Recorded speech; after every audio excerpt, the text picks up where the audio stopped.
The cowboy first saw her at dusk, when the desert air turned coppery, and the sun slid low enough to stretch shadows into long, uneasy shapes. At first, he thought she was a trick of the light, too tall, too still, standing at the edge of the cottonwood grove, like something carved out of night itself. Then his horse snorted and sidestepped, and the shape moved. She stepped forward, and the truth of her size hit him all at once.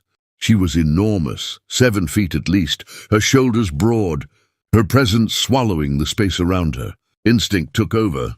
His hand went to his gun, heart hammering hard enough to hurt. Before he could speak, she lifted both hands slowly, palms open, fingers trembling.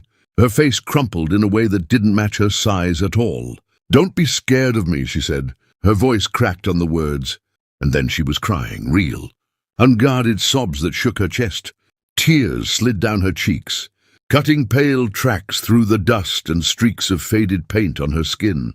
She looked less like a threat and more like someone who had been holding herself together for far too long. The cowboy froze. Fear should have settled in his bones the way it always did out here. Fear kept a man alive.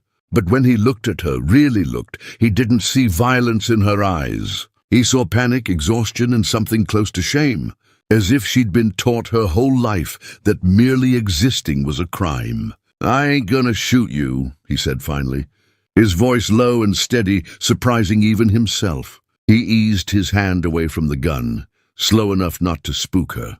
"You're crying, not charging." She stared at him, breathing hard, as though she couldn't believe he'd noticed that simple truth. "I didn't mean to scare you," she whispered. "I tried to stay hidden." "Well," he said, swallowing, "you picked a bad place for hidden, but you look like you've been walking a long time." Her knees buckled slightly, and she caught herself against a tree, suddenly looking unbearably tired. The cowboy hesitated, only a moment before unhooking his canteen and setting it gently on a rock between them, then taking 2 steps back to give her space. "Water," he said. "That's all. No tricks." She approached it like a wounded animal, careful, wary, her huge frame moving with surprising softness. When she drank, her hands shook so badly that water spilled down her chin. The cowboy watched in silence, something unfamiliar settling in his chest, not fear, but a quiet, aching resolve. Whatever she was running from, he knew one thing for certain. He wasn't going to be another reason she had to run. The fire burned low and steady, its light flickering across the rocks, and the 2 figures sitting on opposite sides of it. The cowboy kept his hat tipped forward, eyes half on the flames, half on the giant woman who sat with her knees drawn close, trying to make herself smaller in a way that didn't truly work. The night was quiet, except for the pop of burning wood and the distant cry of an owl. She held the canteen in both hands like it might disappear if she let go. After a long stretch of silence, she spoke. "My name is Talayona." Her voice was softer now, worn thin by use and sorrow. "It means storm that walks alone." He nodded once. "Eli Mercer," he said. "Just Eli's fine." She glanced at him, then away again, as if his calm unsettled her more than anger would have. "I was born like this," she continued, gesturing vaguely to her size. "Too big, too strong. The elders said the spirits touched me too deeply." Her fingers tightened around the canteen. At first they were afraid. Later they were angry. Eli didn't interrupt. He'd learned on the trail that stories like this needed room to breathe. "They said misfortune followed me," she went on. "A drought, sickness, raids. When bad things happened, it was easier to blame the one who was different." Her shoulders sagged. "When soldiers came, my family tried to hide me. They thought if I ran, they would be spared." Her voice faltered, and she stared into the fire as if watching memories burn. "They were wrong." Eli's jaw tightened, but he kept his tone even. "You didn't ask for any of that." She let out a humorless laugh. "No one ever asked to be born a curse." He shifted, poking at the fire with a stick. "You ever hurt anyone?" The question hung between them, heavy but honest. She shook her head immediately, almost violently.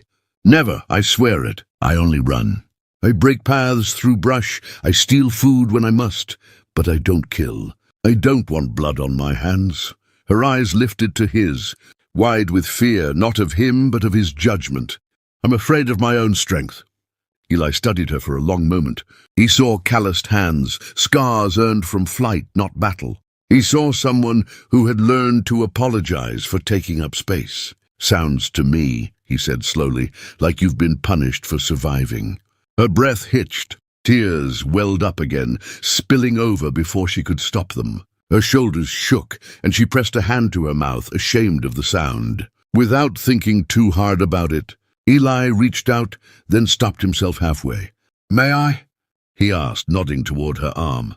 He hesitated, then gave a small, trembling nod. His hand rested lightly on her sleeve, warm and solid, without fear. Talayona closed her eyes, and for the first time in years, she allowed herself to believe she wasn't alone by accident, but by choice.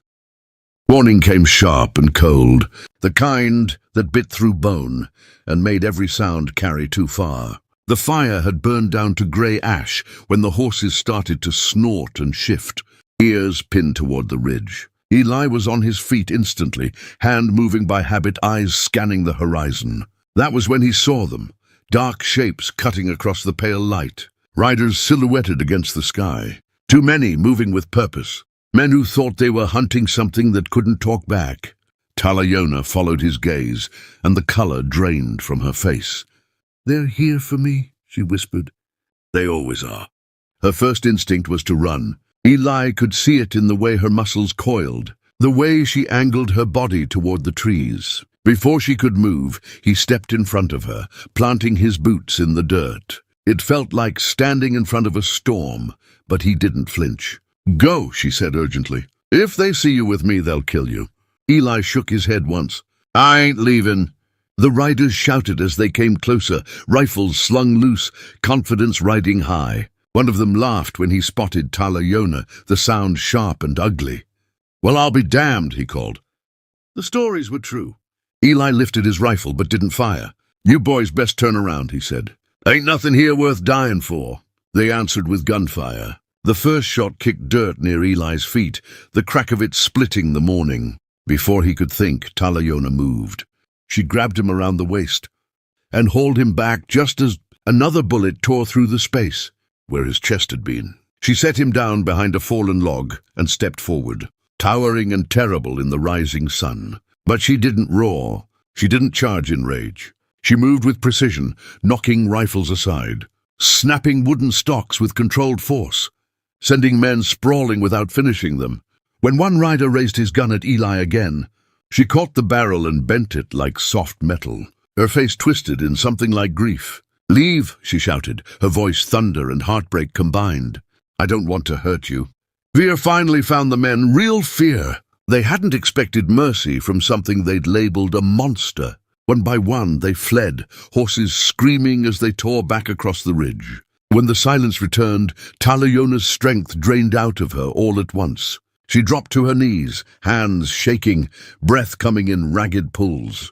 "I didn't want you to see that," she said, staring at the ground. "I don't want to be that." Eli came to her side, moving slowly so she wouldn't think he was afraid. He knelt in front of her and met her eyes. "All I saw," he said quietly, "was someone who chose not to become what they feared." Her eyes searched his face for horror, for revulsion. There was none, only respect, steady and unflinching, and something gentler still that made her chest ache more than any wound ever had. They followed the river for 2 days, moving slow, speaking little, letting the sound of water carry the weight of what neither of them knew how to say yet. The land softened there, cottonwoods leaning close, the air cooler, safer somehow. Talayona walked with careful steps, as if every footprint needed permission, while Eli rode beside her, never urging her to hurry, never falling behind either. When they stopped, it felt less like hiding and more like resting. On the second evening, she paused at the bend, where the river widened and the current slowed. The place felt like an ending, or maybe the edge of one. She turned to him, her face tight with resolve. "This is far enough," she said. "You shouldn't follow me anymore." Eli swung down from his horse but didn't step closer. "Where you headed?" She hesitated. "Away, somewhere no one knows my name." He nodded, understanding more than he wanted to. I could go back, he said almost casually. Find another job, another trail. Her shoulders slumped in relief and sorrow all at once. You should. But he didn't move. Instead, he reached into his saddlebag and pulled out his bedroll, setting it on the ground beside the river. The sound of it unrolling was louder than a gunshot in the quiet. Talayona stared at him, stunned. I ain't going back, he said. Not today. Maybe not ever. She shook her head slowly. You don't know what it's like walking beside me. People stare. People fear what they can't name. Eli smiled, soft and a little sad. I've been walking alone a long time, too. Difference is, no one ever asked me to apologize for it. Her breath caught. She knelt so they were closer to eye level, her massive frame folding with surprising grace. I don't know how to be small, she said. I don't know how to belong. Good, he replied. World's already crowded with men trying to shrink themselves. Tentatively, she reached out. Her fingers hovered near his hand, trembling, the way they had the first night. Don't be scared of me, she whispered, the words worn thin from years of use. Eli closed the distance himself, placing his hand in hers. Her skin was warm, calloused, real. I never was, he said. Fear just teaches folks to miss miracles. The river murmured beside them, patient and endless. Talayona looked out at the water, then back at him, and for the first time, she didn't feel like a storm wandering without direction. She felt like a woman standing still, seen as she was, with someone choosing, not out of obligation or fear, but because he wanted to stay.